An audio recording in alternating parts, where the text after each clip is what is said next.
Hey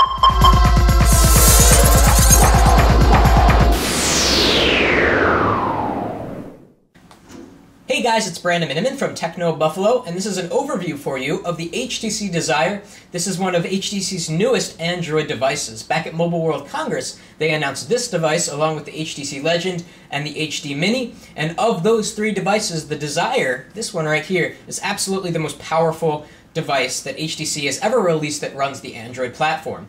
On the inside, it's very much like a Google Nexus 1, but actually a little bit better. It's got the Qualcomm 1 GHz Snapdragon processor, and it has a tremendous 576 megabytes of RAM compared to the Nexus 1, which has 512 megabytes of RAM. That's still a lot. So let's talk about the hardware on the HTC Desire. Then we're going to get into the web browsing, and we're going to talk about the Sense interface, really everything else.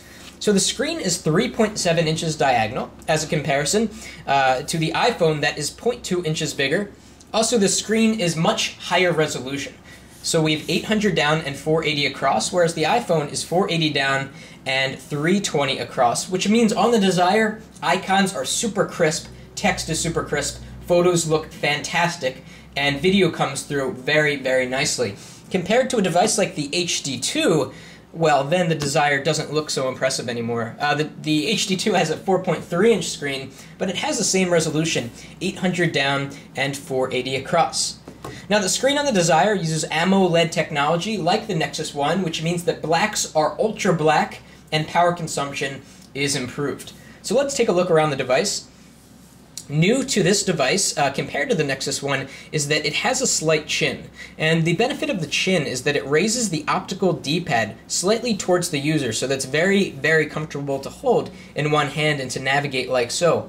On the Nexus 1, if you remember, there is a D-pad, but it's mechanical, and it's placed a little bit further below the row of buttons down towards here. Those mechanical D-pads aren't as nice as the optical D-pads, they're not as precise. They can get covered with dust and move slower and those sorts of things.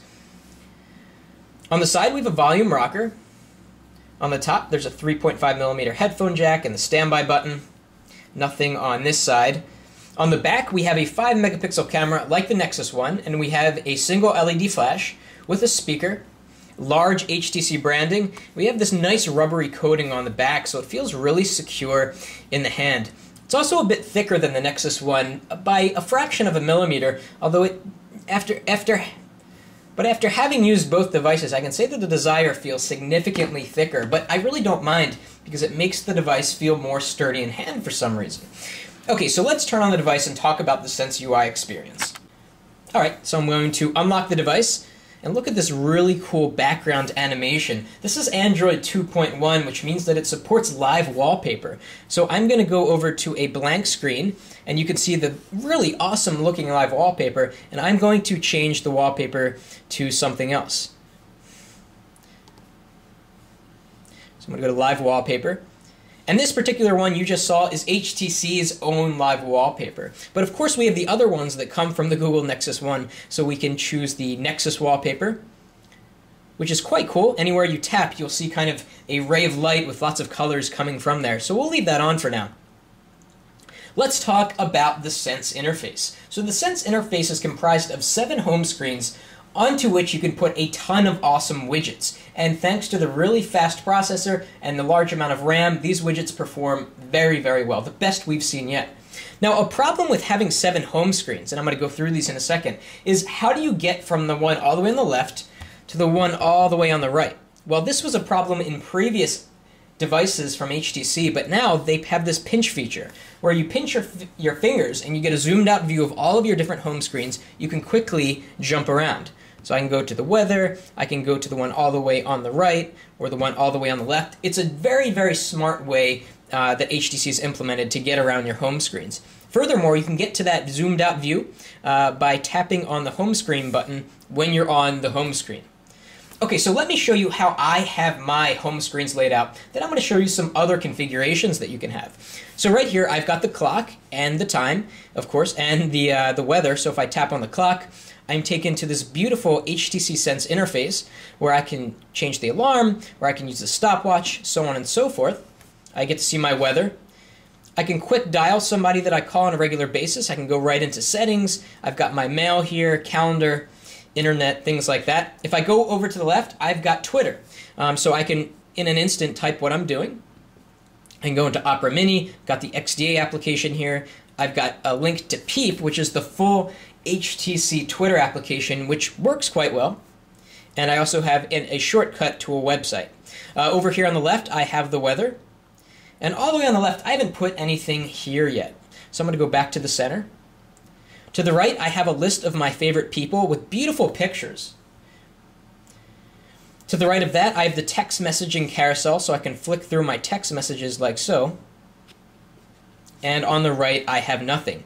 Now I'm going to change my scene. And scenes are from HTC that allow you to have different widget configurations. So let's say you want one scene for the weekend, one scene for the workday, one scene when you're traveling. So let's go into scenes, and I'm going to go to social. And I don't want to save my scene.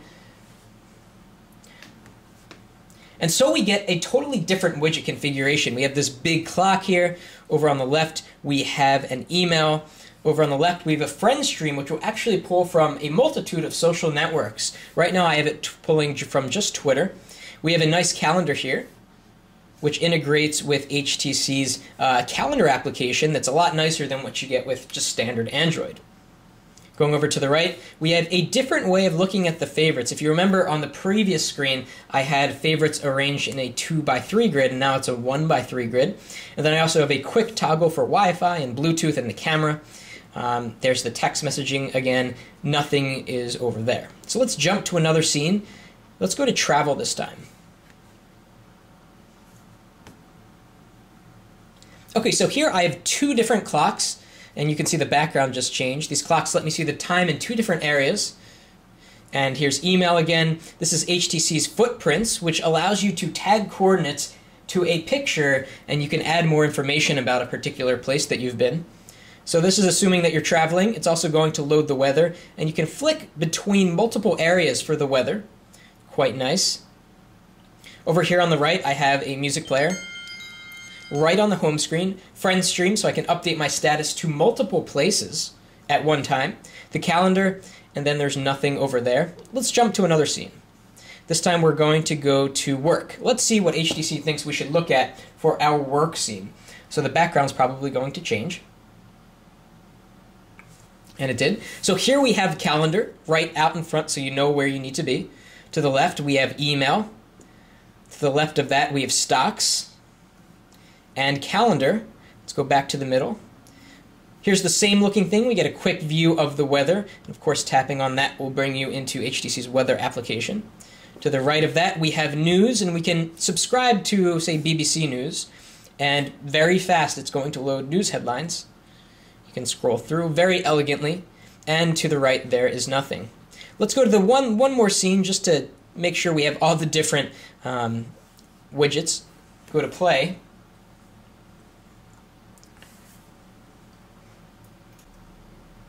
And here's play. We get a similar looking clock to what we had before. We can set a new photo album. So I'm going to go to all photos here. And now, that is Buzz Killington. Now I can flick through and I can see all of my pictures right on my home screen. Very handy if you've just been somewhere, you want to show your friends where you've been. You can tap on a picture and it will zoom in and you get this beautiful photo display. We can go into landscape and this is your photo gallery and you can tap on a particular photo to make it bigger. And of course you have really fantastic multi-touch to zoom in on the image. Let's see what else we have here. The friend stream once again makes an appearance and weather is back again. And over here on the right, we have a different look to the music widget. What happens is that when you add these widgets, you can choose a variety of different layouts. And here's the Bookmarks widget. You haven't yet seen that. So if I tap and hold and I go to widget, anyone that you see designated with the HTC lettering means it's one that HTC has made, and it's better than the Android counterpart that exists on these devices. So if I go to, say, Music, HTC, I get two different choices of how I want the widget to look. I can go for the small widget or for the larger widget. I'm going to choose the larger widget. And here it is right on the home screen, and of course I can delete it. So in terms of widgets, in terms of performance of the home screens, HTC has nailed it. I find myself staying on the home screens and not actually having to dig into any applications because these widgets are so powerful that they are applications themselves. And thanks to the really fast processor and the huge amount of RAM, the operation is super smooth. Whereas on some earlier devices that had these widgets like the HTC Hero, performance wasn't as good. Okay, so let's take a look at the internet, the web browser. So I'm going to go to Techno Buffalo, and so here we go. And by the way, the screen on this device seems to be more solid than it is on the Nexus 1. Kind of like the iPhone, so typing on it just feels more solid. Okay, so here it is, it's already coming up. We can go into landscape, and I'm going to zoom in here. Internet performance is really fantastic on the HTC Desire. Let's go to Engadget, and we have the other kind of keyboard here. I should learn how to spell. Alright, let's see how fast that comes up. And we've got the mobile view here, so let's find Classic. Here it is, full Engadget experience.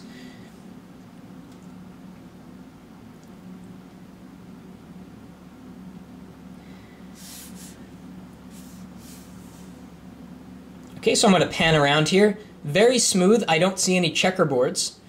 To zoom in, of course, I can double tap. Reflows the column, or I can pinch. Very precise zoom control. Let's see how fast this web browser is compared to the iPhone. Okay, so here we go. We've got the iPhone 3GS here on the right and the HTC Desire on the left. Let's go to a website. Let's go to pocketnow.com, and we'll bring it up there. And I'll have to type the whole thing, it looks like. There it goes. So I'm going to tap them at the same time if possible. 1, 2, 3. They're both on the same Wi-Fi network. And they're off.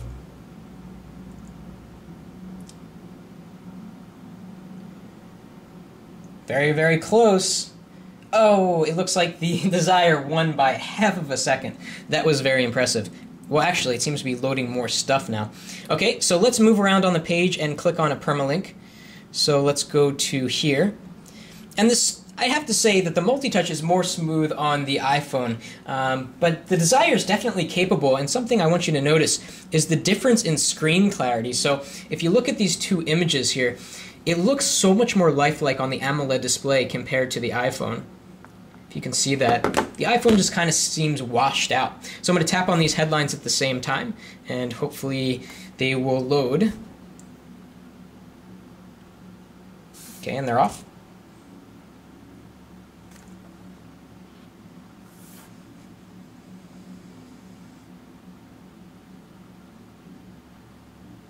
Okay, the Desire beat the iPhone 3GS again. Sort of. Yep, there it goes. It's done. And we'll wait till the 3GS finishes loading. Okay, and let's do a screen rotation speed test. So we are going to zoom out a little bit here. And let's see which one rotates faster. Okay, it looks like the Desire was faster because it doesn't have that screen animation that the iPhone does. Let's try it again. Okay, the Desire was faster again. Overall, it looks like the Desire is a slightly faster web browsing machine compared to the iPhone 3GS, which is extremely impressive. The iPhone 3GS beats almost every device out there, whether it's running Android or Windows Mobile, WebOS, or even BlackBerry. So overall, the HTC Desire is a killer device. It's like the Nexus 1, but in my opinion better because you have this gorgeous Sense interface, you have more RAM, and the hardware's different. So we have this optical D-pad, we have a screen that just feels more secure. And let me give you a quick example of typing. So I'm just going to launch into a word processing application really quick. Okay, here we are, it's just an email. So I find that I'm much faster in typing with the HTC Desire than I am with the iPhone or that I was with the Nexus 1 when I had it. So let's see here. I'm going to say, this is a test of the keyboard on the Desire, and I'm not even looking. And look how fast. Very, very fast. Probably one of the best on-screen keyboards that I've ever used on any smartphone, and that's saying something. I've used a lot of keyboards, and There's just something about the Desire. HTC has got it right with this device. So if you have the opportunity to import this from Europe, I'd say give it a try. This device is awesome. Unfortunately, it's not going to come to the US as far as we know. It's in the US sort of as the Nexus 1, but the Nexus 1 really isn't as good as the Desire. So that's it for the look at the HTC Desire. That's it for now.